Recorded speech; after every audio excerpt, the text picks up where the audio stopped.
Welcome back. This is the Alchemist Nation podcast. My name is Walter Amorello. I get to travel across the country with all sorts of different real estate investors and entrepreneurs who are completely involved in real estate, becoming millionaires or already millionaires, and they're just looking to give back some of their knowledge.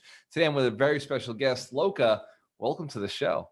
Good Wednesday morning, man. How are you doing? I'm good, brother. I'm good. So, Loka, we were just talking a little bit before this, and you introduced me by one of my friends. He said that you are the hotel container expert. And it turns out you do a lot more than hotel containers, container hotels. But before we dive into it, how did you get into real estate in the first place? I know you said it's been in your family for a long time, but that doesn't necessarily mean that you're going to jump in. So what was it that made you say you're going to jump into hotels? If you ask any hotelier why they got into hotels or if they plan to get into hotels, I think most people had not. I'm a Gujurati Indian, and when Gujurati Indians were migrating from India, they started getting jobs, but then they're like, hey, we have to get money from the job and then pay rent. They're like, what is a concept where we don't have to do that? And so they started getting into these small inns, 7-room inns, 10-room inns, 15-room inns, so that, hey, their income producing asset is a place that they could stay at. And so our family had been in that for a couple of generations. But the thing is, as a first generation American over here growing up in it, it wasn't the funnest thing to be in, right? It's like, I'm cleaning rooms at the age of 5 or 6. I'm behind the counter at the age of 8 years old, right? Checking people in. It gave me a lot of experience, but I grew up saying, hey, I didn't really want to do hotels. And then my family also got into jewelry. My dad became a jeweler when the 87, 88 recession hit. And so I was behind a jewelry counter at the age of like 10, 11, 12, selling jewelry, something I said, hey, I don't want to do anymore. It's not something I want to do. What am I doing right now? Jewelry and hotels. And so what changed, right? And I'm telling you, I swore I went through college. I'm like, I'm going. I changed majors 6 different times. Ended up in finance. Fell in love with finance. And then me and my brother, who've been partners, we've done like small retail businesses when we were in high school. Sold little miniature cars, sunglasses, like specialty retail, seasonal businesses. And then we said, hey, let's go into consulting. Go travel, get trained, learn a lot of things, see a lot of places, and then learn a bunch of different businesses and then figure out what business we want to get into. As I'm graduating undergrad, my uncle, I call my brother, he's my cousin brother, but we grew up in the same house. My uncle was like, hey, your other uncle wants to buy a small inn. I'm like, that's great. They're like, do you want to look at him? I'm like, heck no. Right? Like I said, grew up in this thing. I ain't trying to be in here, put my work in for a good 20 years, But as I started to get into the deal, there was one property, a small 20-room, and I was like, okay, it's not bad, but I've always done the financial analysis since like 11 or 12. My uncle was like a lot of the financial brain, so he taught me everything. When I was growing up, we had chore lists at home, and my sisters was like, do the dishes, fold the laundry, wipe the table down. I had vacuuming, I had sweep the floors, but I also had do the bank reconciliations, pay payroll taxes. Like I was doing all of the back end accounting when I was 11 or 12 years old. So naturally, I understood the numbers of the business. So I started analyzing this. I think I was 22 at the time. And we started to look at it. And when I was talking to the realtor, I was like, hey, we like this property. And he's like, well, which one? I'm like, oh, this small property is called Riata Inn. He's like, well, which one? There's 4. And so my uncle's like, well, let's take a look at them all, right? And so we looked at the whole deal.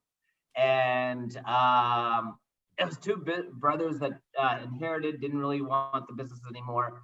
So I started looking at it. I was like, the financial analysis as is, like they hadn't managed it really well, was a 40% return on investment, cash on cash. If you put about 20, 25% down, right? So I'm like, hey, this is pretty good deal, and the uncle that originally wanted it backed out. He's like, I don't want to do this. I think it's too much work.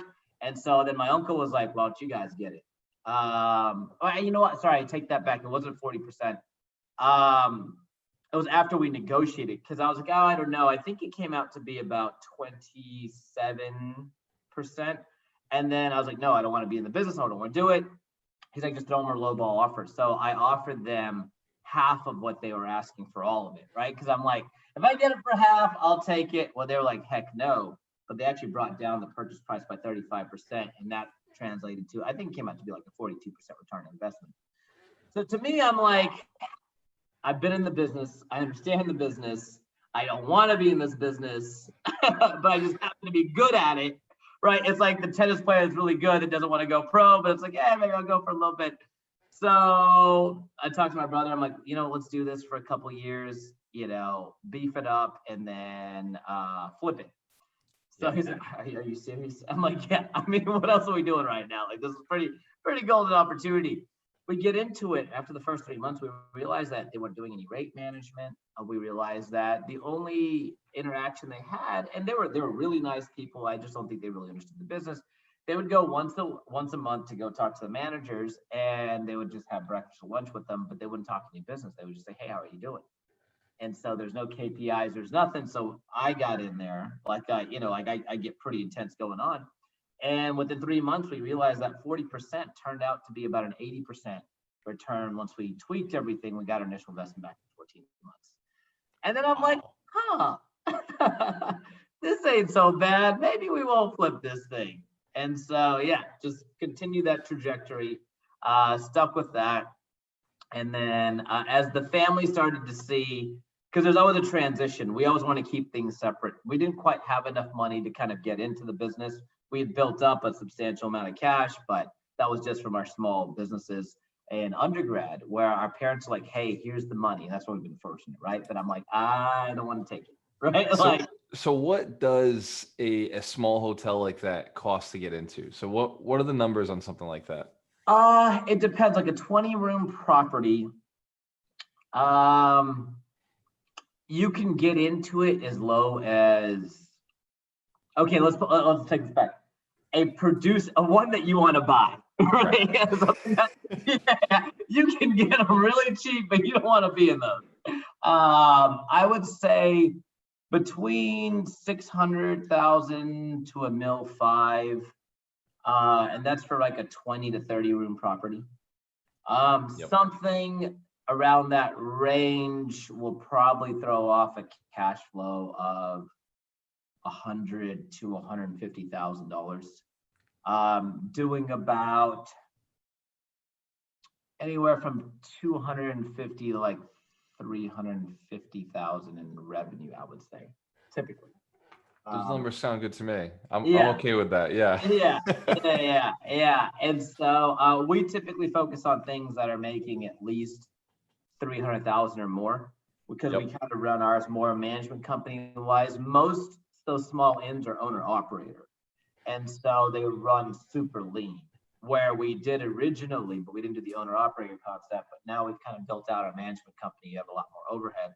So we would look at things that would be like 250,000, but you're not getting more than maybe a 50 or 60,000 off of it. And at some point, it just, once those properties are, say, great for owner operator, where you're building up equity in an asset.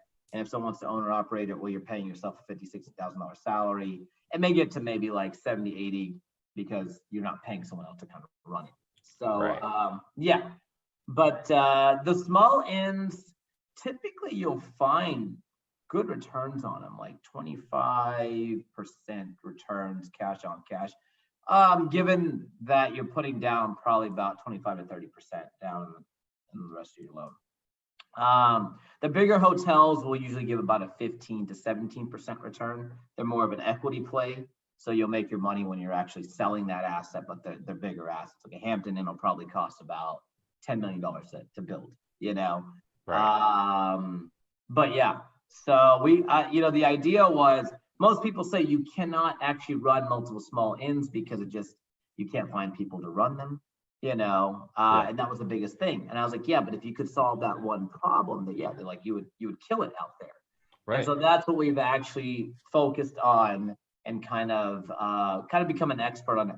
How do you find those people and how do you train them? Because really you need people with hard work ethic and an exceptional customer service attitude, right? Like, I'm talking exceptional, right? Like, bend over backwards, figure it out, but it's like second nature to them, right? those two things, you don't have to be super educated. You just have to be a caring, loving, good human being that likes to work hard. And so our structure in a sense is, I was like, look, I'm not trying to keep you here.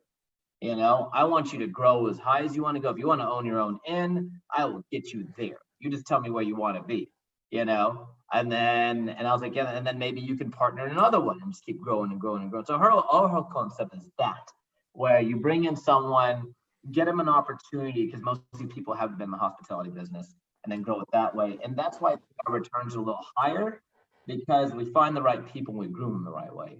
So it's all about quality management, surrounding yourself with the right people. Loka, I love that you said, no way I'm getting into this. And then you got into it because of the numbers, right? Like you're just like, hey, look. The numbers guy. And your numbers inside and out, like you just like ran through basically, a purchase. I mean, obviously there's more details to it. So it makes me wonder, because I interview so many investors, and sometimes they'll give me that line of, I just love real estate.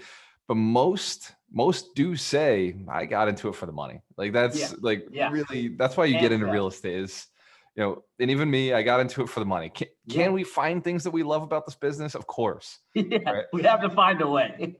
But we have to look for it. Like we got to go and be like, okay, like what is it? Where's my position in this company? What do I really like? And it turns out I'm behind a microphone anyway. So, but just leave me here. I'll be fine. Just this is where my place is. Exactly. We'll find our way back to it, right? But if naturally you get to it, like you do the work that you don't like, and then you graduate to where you really want to be. So I want to talk about your speaking business. But before we do that, I've got to find out, what is this shipping container hotel system that you created? What is it that, how did you stumble upon this? Because you go from running hotels and flipping small businesses and building these businesses up, and you shift into an asset class I've never heard of. It's like combining two asset classes. It's interesting because I'm always into so everyone knows I'm very out of the box, right? And so I'm always looking at different business ideas all the time. And so I've always had friends showing me different things. I always like to be adventurous. I'm getting out there. And so one of my friends they sent me something on a shipping container hotel out in I think it was Malaysia. I was like, dude, that is awesome. That's really, really cool. And I was like, I actually want to go there, but I never actually checked it out. But then as I started looking at the inside, I was like, this is cool.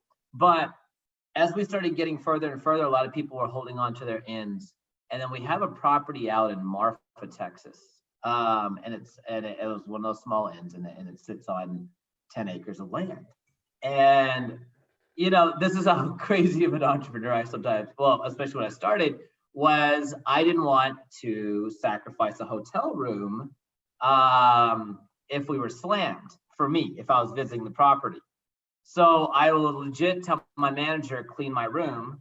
And she said, where are you gonna sleep? I'm gonna sleep on the roof. And she's like, what? I was like, yeah, it's nice outside. I'll take my sleeping bag to sleep on the roof. She's like, you are ridiculous.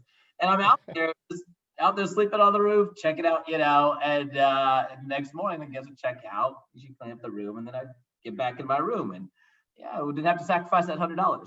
And so I love being outside anyways. And it kind of actually sends a message to my managers too, is that, hey, look, I'm here to sacrifice just like you. I don't expect you guys to sleep on the roof, something I enjoy.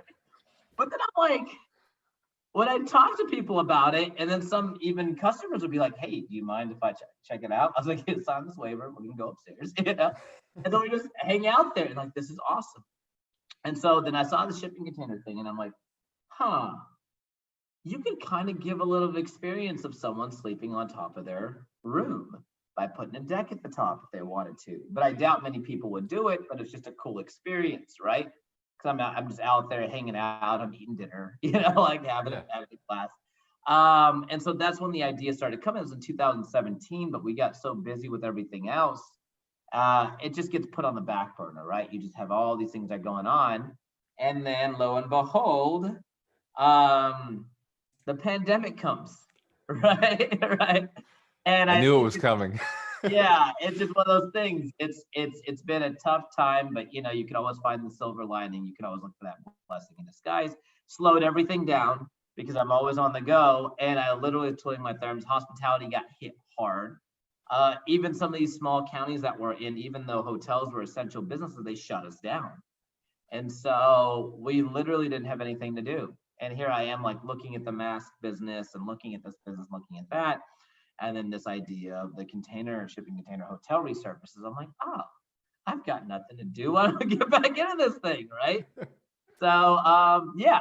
And as I started to talk to people more about it, and started to show them things, because that's what I do. I test to see people's excitement factor, right? And everyone likes, that's cool, that's awesome. I'll check it out.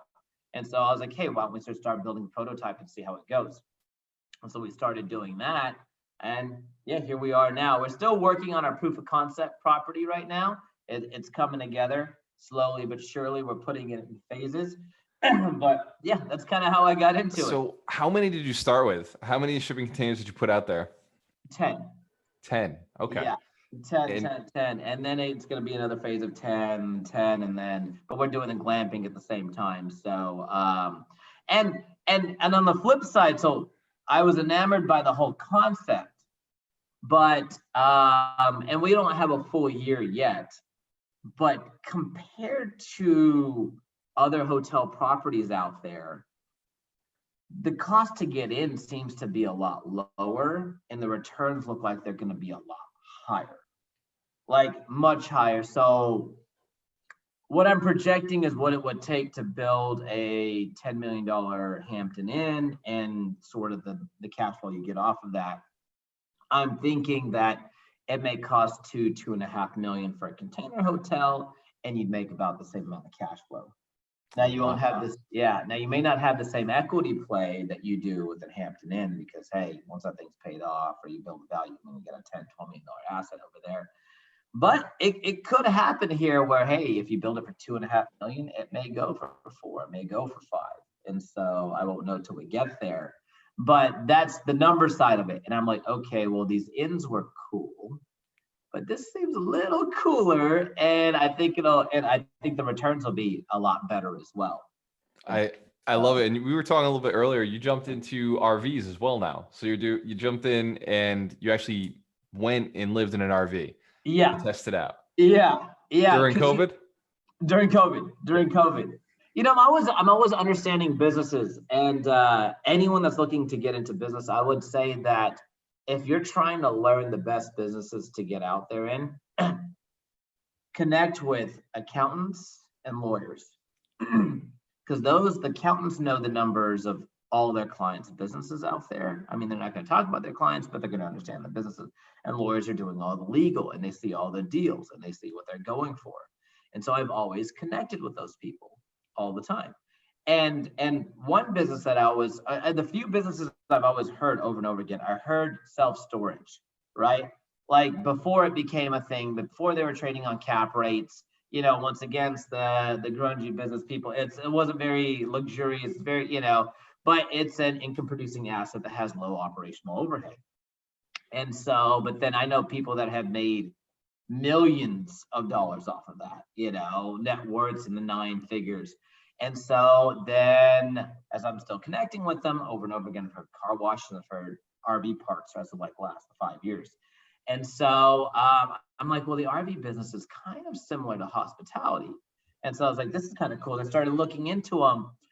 Hospitality, your operation, your gross profits are normally between 35 and 40% of your revenue, you know?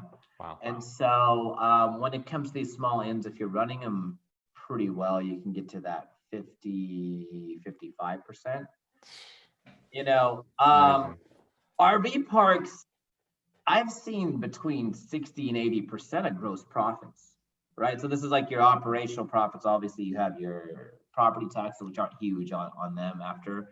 And then you have, if you have a mortgage and things like that. But yeah, so I'm like, it seems easier to run than hotels, maybe a little harder than self-storage. So my prediction is that RV parks will be the next self-storage. Yeah. And then they'll start trading on cap rates. And I'm starting to see that they kind of are. I've seen some trade at the 14 and 16 caps, some is 12. I've seen some put some stuff out at like 8 caps that haven't really moved very quickly, because I don't think that part's caught on. But the whole thing is, and I know a lot of private equity got into self-storage. The whole thing is, can you create a system to where it's very easy to run these RV parks? And then you get into 5, 10, 20, 30, 40, you build up this portfolio where you don't even have to run it. You can put a CEO at the top, and then private equity would come and kind of buy them out. Now, this, Right. I always think very big, right? But I will get into the small. And so that was the idea behind there. I like the container hotel concept. I think it's cool. It's quirky. It's me. It's different. I can put a lot of my personality in there. But when I was going around in RV parks, it was cool. Everyone was really nice that was running the RV parks, but you didn't see the same sort of hospitality that you saw in hotels. So I'm like, what if I just boosted up expenses by like 5, 6, 7% and brought that hospitality element, right? When you come in, you get a t-shirt, you get a mint, you get something when you're coming in, you get a nice little note, like something different that enhances them. One of the things I love is Pop Rocks candies, right? Like people get excited when they see them. I have a DeLorean, and in the front of it, I have like slap bracelets, Pop Rocks, all this stuff, right? So people get excited to see the car. I lift up the trunk, but wait, there's more, right? And they like pick it all up, right? Like they get excited. The family, like the parents are like, I haven't had this since a kid. The kids never had it. It's exciting to see the Pop Rocks pop in their mouth. Like, what's going on here? I was like, what if we did that every time someone checked in? Here's a little blast from the past package right here, right? Like something that you normally didn't see, right? So, because I'm all 80s and 90s, so just inject that into it. So yeah, that's how the idea came about, and that's where I'm thinking about going with it. But once again, we're in proof of concept right here. We haven't even built out a single spot because I just went on that trip in October. Now we're putting all the plans together right now. So yeah, I love it. I love Loka because my mentor, he's a big landlord, old school landlord. Just owns a bunch of property in multifamily arena, about 200 units in the city I grew up in, and he just recently started RVing. And me and him, I went out to visit him his first week while he was at the RV park with his brand new beautiful RV, and he's sitting there with a cigar, and I'm sitting there with a cigar, and I'm looking around, and we naturally start talking about the numbers. So I was like, so what'd you pay to get here? What did it look like? What are the fees? And and he's like, this is the craziest amount of money I have ever seen ever in real estate. He's like, I look around and it's just piece of grass, money, piece of grass, money. He's like, it's money, money. Yeah. He's like, and the best thing is, you don't like a tenant, they're gone tomorrow. Like they're in, they're out. Yeah. Come in, they go out, and you have some long-term stays too, but it's crazy. And to build a small inn from ground up, if you do it pretty cost effective, maybe you could get to maybe 35,000-40,000 a key a room, but usually it's cost like 50,000. And off of that, you may be able to charge anywhere from $45 to like $65 a night. We're in kind of unique market, so our rates are a little higher. We're more in the 80, 90 mark, but just a typical inn. Where where is your market? What market are you in? So we're in oil and gas markets, close to Midland, Odessa, and some on the Eagle Ford Shale, which is like South Texas. And then we're in the West Texas market, where like Marfa and Presidio, they're kind of like touristy kind of destinations. Presidio is the safest border crossing to Mexico, and you see a lot of commerce that's going. And then Marfa is just a cool, quirky, fun little artsy town out there. Very cool. Those are our main markets. We have some family assets like in Waco, Texas, and some other oil and gas markets. But yeah, so that's what it costs to build an inn, where a nice RV park will cost you 20 to 30 grand a spot, and that's nice, right? That's nice. And you're getting anywhere from $35 to $50 a spot on it. And so I've seen people build them as low as 15 or 17,000. So even say if you're building it for 20, it's costing you half, and you're getting a similar rate, and even if you're not getting as high as rate, your operational costs are just so much lower. Right. So that's why I think it'd be a lucrative business. That's why I've been telling people, I'm like, hey, this is the business you guys need to get into. And people think it's crazy that I'm like, hey, you're trying to get into something, you haven't really got into it, but you're trying to get a whole bunch of people. And I was like, because I'm not about competition. right? Like I'm just going to continue to work the way I'm working, and let's synergize, you know, let's continue to, and that's how I've always succeeded. It's like, I've got information and knowledge, you got information and knowledge, you've got ideas, you know, you learn them from anything. I learned like these little pop rock things from kids, right? You get so excited. I'm like, hey, I like them. I saw them eating them. I started ordering, boom. And then I asked them why they liked it. Cause like, they're so fun. I'm like, yeah, they are freaking fun, right? Like, well, like, sure, everyone's having fun whenever they come into our property. So you can learn a lot from a lot of people. But yeah, so that's why I think RV parks make sense. And I think there's a huge future there. There's a lot of opportunity in every one of the assets you've discussed today. You just put a ton of knowledge out there, Loka. So I got to ask, if somebody wanted to reach out to you and learn more about one of your coaching programs, or just take you on as a mentor, what is the easiest way for them to contact you? I think just email me. It's loka.pandya@gmail.com. It's LOKA.PANDYA@gmail.com. And that's probably the best way to get rid of it. And the coaching business is just kind of starting to take off. I think right now, if anyone just wanted to help and like be mentored, I don't mind just doing it, because I don't typically get into charging people until I really refined it. But to me, the more people I help, the better it is for me and them right now. And so they kind of become a guinea pig for me, right? And I'm like, hey, is this working? And great. And I get to help somebody in the process and kind of refine what I want to do moving forward. And so, and that's what I'm kind of doing. Remember, we went back to saying, I got into hospitality because the numbers made sense. But how I made it actually something that I love is because I started looking at all my employees and I started inspiring them to be greater than they are, right? And have a purpose greater than they are. And some of them just like, you know what, I'm good with my purpose right here. And it's fine. That's perfect. Fine. Yeah, cool. And others are like, I want to do something bigger. Even if it's not financially, it's like spiritually, right? Like I've gone to 10-day silence and meditation camps. I've done like all these different things. So I like to impart different sorts of knowledge in different people and just kind of help them grow. So yeah, anybody that wants to reach out, I'd love to help you. I'm a very open book when it comes to business numbers, anything like that. So it's like, hey, the more knowledge is out there, the better informed decision you can make into getting into things. I honestly, that's what it is all about. And if you're interested in learning more about Loka, I'm gonna have that email address in the show notes. So you can go to gualtermiller.com, go down to the show notes and check it out. Loka's got a lot of stuff to give. And if you're looking to get to the next level, getting in with a coach who's just beginning, we tend to over deliver at the beginning. So it's a great opportunity to get in, get a great deal on somebody who's at that point where they're just testing it out, beta testing.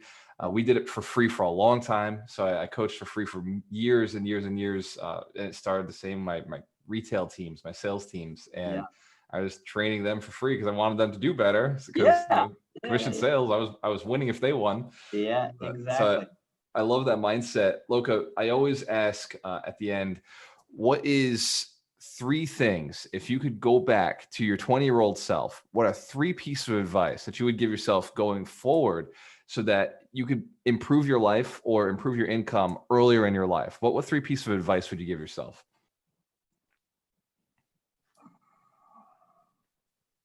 I think one of the major things out there is self-development. Huge self-development. And I think people talk about reading, is a huge thing, but really getting with these people that kind of inspire you. Yeah, yeah, exactly. Yeah. Getting with people that inspire you, learning from them, but more importantly is what can you invest in yourself that's going to pay off tenfold?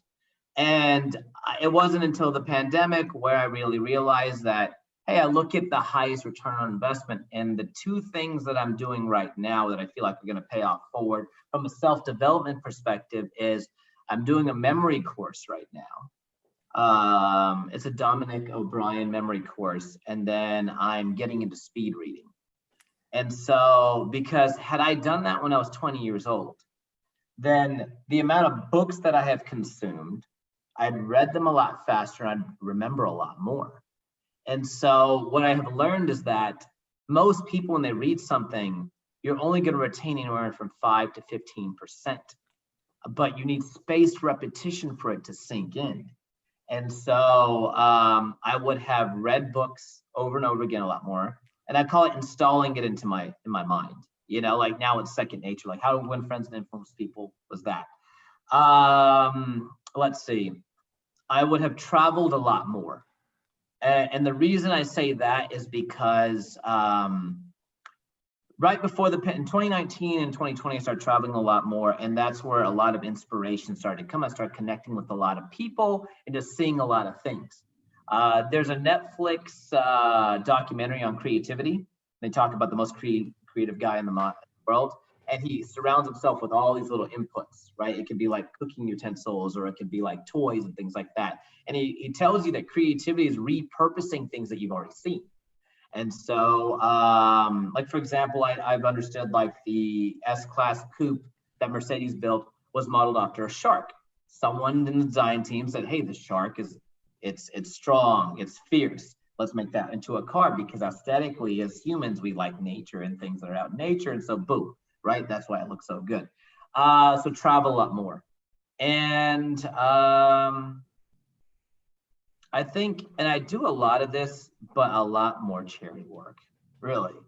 It's going to be intrinsically rewarding. And on the flip side, there's just so many great people I've met, and it's people from all spectrums.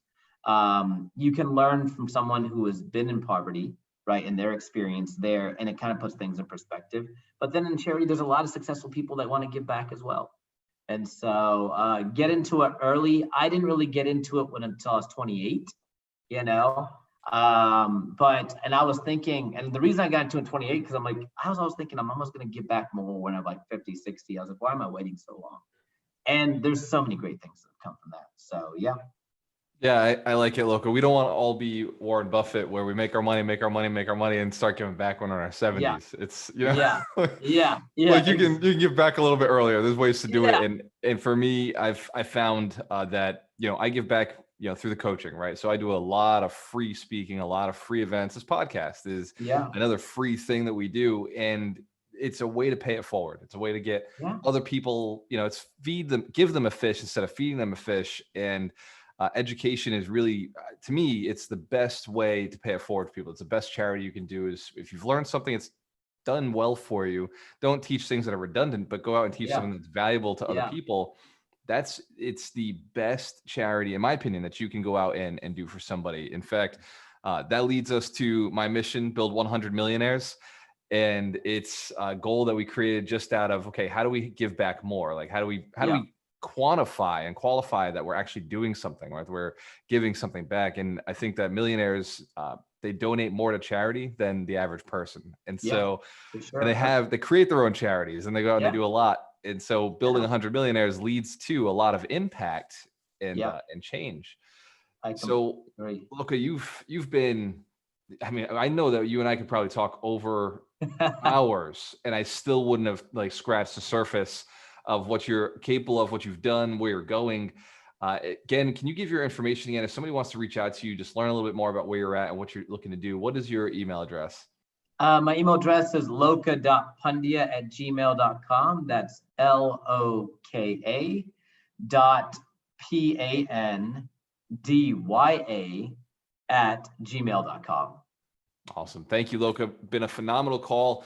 And for you listeners, please do me a huge favor. Go to iTunes and go and put a positive review on the Alchemist Nation podcast. It helps other people find us, and it helps us get some really cool guests on the show. Thank you so much for watching. When you have a choice, always work with the best. Cheers to your success. Take care, man. Yeah, have a great day.